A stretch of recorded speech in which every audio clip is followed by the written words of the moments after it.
Assalamualaikum warahmatullahi wabarakatuh. Perkenalkan, nama saya Resti Fauzia dengan NIM 2100714 dari kelas 1B PGSD UPI Kampus Purwakarta. Video ini dibuat untuk memenuhi tugas psikologi pendidikan dan bimbingan dengan dosen pengampu Bapak Dr. Andos Haji Acep Ruswan MPD dan Bunda Gian Nikawanti SPSI MPD. Berpikir adalah proses kognitif yang langsung dikarenakan adanya stimulus dan respon di mana di dalamnya terdapat keterkaitan antara mental dan perilaku. Burner adalah seorang ahli psikolog perkembangan dan ahli psikolog belajar kognitif.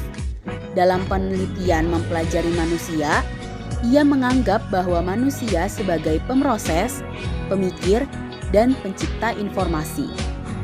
Menurut Burner, ada 3 tahap berpikir. Di antaranya, 1. Tahap enaktif, yaitu suatu tahap pembelajaran atau suatu pengetahuan di mana pengetahuan itu dipelajari secara aktif. 2.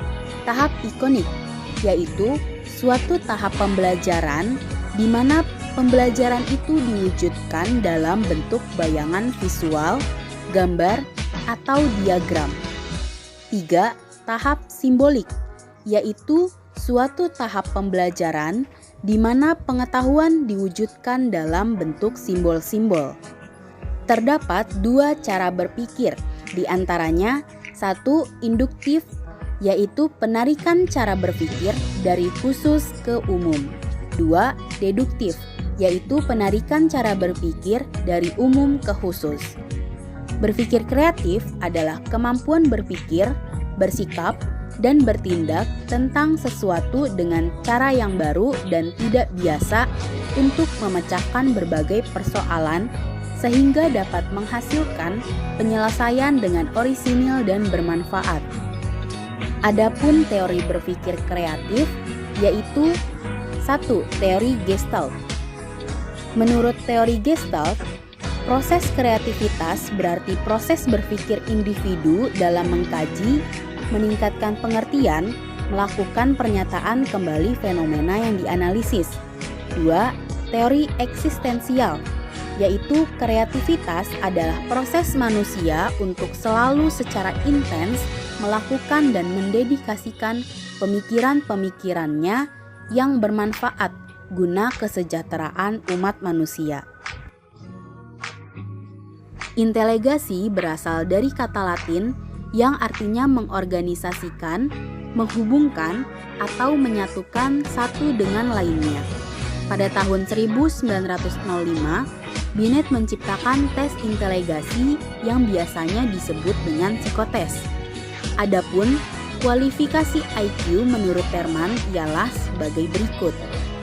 Very superior, yaitu lebih dari 130.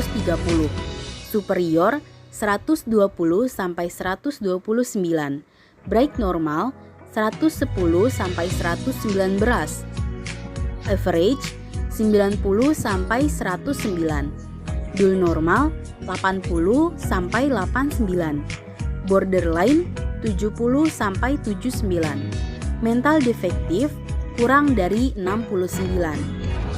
Kemampuan mengingat ada 3 hal. Yang pertama, memasukkan atau learning. 2. Menyimpan atau retention. 3. Mengeluarkan kembali atau remembering. Motivasi sangat penting artinya dalam pembelajaran, sebab motivasi adalah kekuatan yang memberikan energi, dorongan, dan mengarahkan perilaku seseorang ke tujuan. Proses motivasi meliputi dorongan, kebutuhan, dan tujuan. Menurut Frederick J. McDonald, motivasi belajar adalah suatu perubahan tenaga di dalam diri seseorang yang ditandai dengan timbulnya perasaan dan reaksi untuk mencapai tujuan. Jenis motivasi ada 2, yaitu intrinsik dan ekstrinsik. Motivasi intrinsik adalah motivasi atau dorongan yang berasal dari dalam individu. Sedangkan motivasi ekstrinsik adalah motivasi yang datangnya dari luar atau orang lain. Kreativitas adalah kemampuan berpikir, bersikap, dan bertindak tentang sesuatu dengan cara yang baru dan tidak biasa guna memecahkan berbagai persoalan, sehingga dapat menghasilkan penyelesaian yang orisinil dan bermanfaat. Kreativitas itu merupakan kemampuan bawaan yang tidak ada hubungannya dengan belajar atau pengaruh lingkungan. Ada beberapa faktor yang mempengaruhi perkembangan dari kreativitas orang anak. Hal itu diantaranya: 1. Jenis kelamin. Biasanya anak laki-laki mempunyai atau menunjukkan kreativitas yang lebih tinggi dibanding anak perempuan, terutama pada masa perkembangannya. 2. Status sosioekonomik. Anak berlatar belakang sosioekonomik yang lebih tinggi cenderung lebih kreatif daripada anak-anak yang berlatar belakang rendah. 3. Posisi urutan kelahiran. Pernyataan ini memiliki implikasi bahwa lingkungan memiliki kedudukan yang lebih penting daripada keturunan. Anak tengah dan anak bungsu memungkinkan lebih kreatif daripada anak sulung.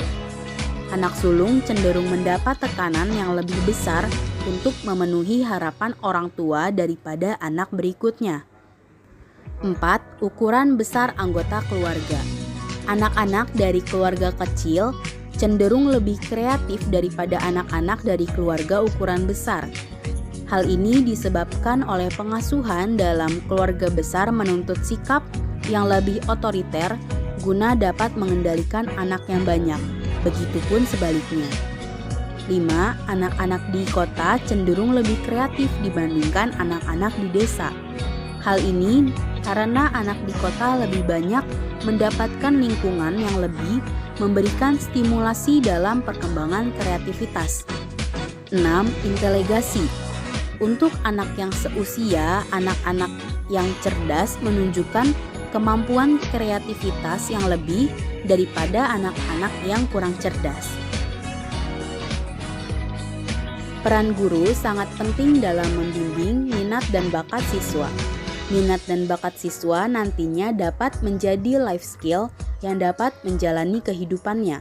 Adapun peran seorang pendidik pada proses pengarahan minat dan bakat peserta didik antara lain: 1. Memberikan perhatian. Pada dasarnya, siswa membutuhkan perhatian atau dukungan dari gurunya. Salah satu cara yang dapat dilakukan guru adalah dengan menghabiskan waktu di luar kelas untuk mendengarkan cerita mereka. 2. Menjalin kerjasama dengan orang tua. Kolaborasi guru orang tua bila dilakukan dengan baik dapat merangsang semangat siswa terhadap kegiatan sekolah. Guru harus seaktif mungkin dalam berkomunikasi dengan orang tua, memberikan informasi tentang kemajuan siswa untuk memberikan nasihat kepada orang tua siswa itu sendiri. 3. Rutin memberikan latihan.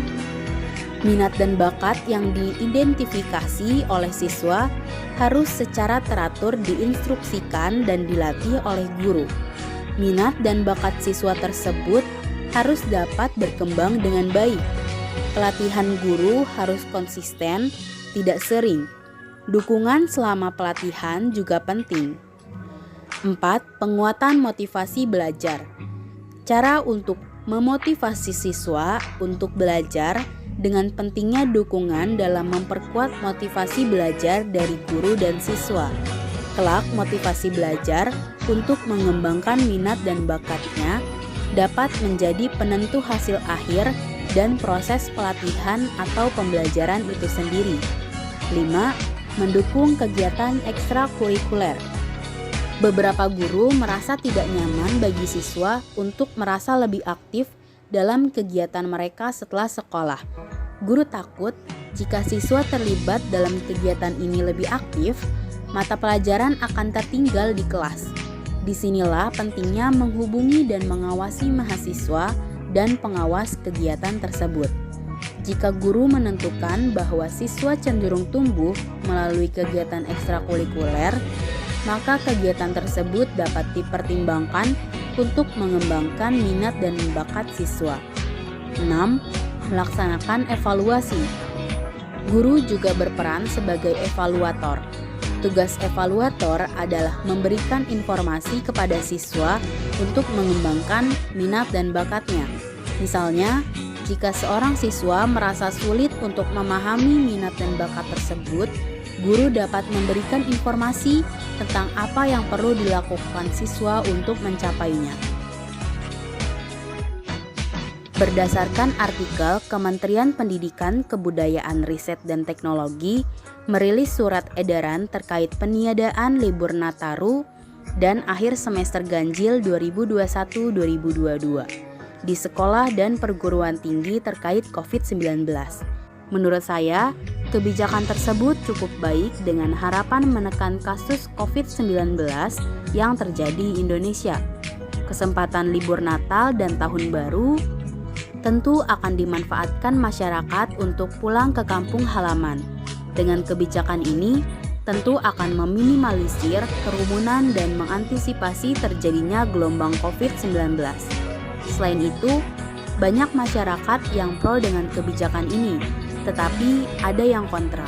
Kebijakan yang diambil pemerintah tentu akan terasa sedikit merugikan masyarakat, tetapi hanya cara itu yang dapat diambil agar kasus COVID-19 tidak mengalami kenaikan.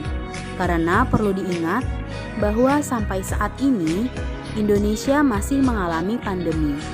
Lalu, apabila melihat dari sisi pelajar, tentu hal ini akan terasa berat.